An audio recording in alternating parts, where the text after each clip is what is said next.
Amizio ty maloka fitiavagna Vola fô mikonty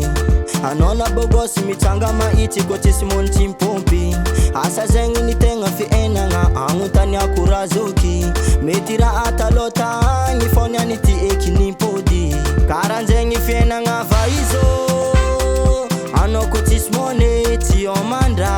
zegny nambarany gial karanjegny fiainagna va izo anao koa tsisy mone ampira fesine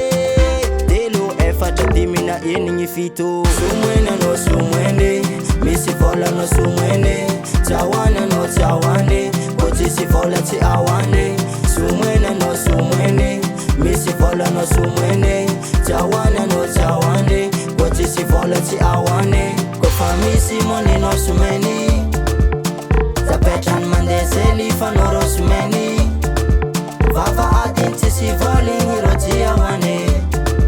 karanjegny kora mamalagna ambony tany ava izo maloka miviavy kara matsakaranambovo anao koa tsy mitondra papiny anao tsy mitondra mody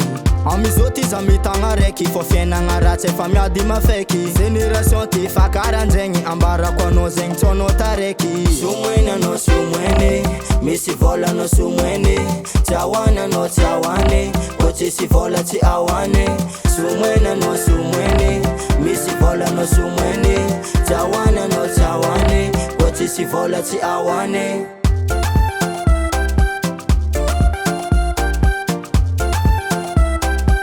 tsisy vola tsy ahoany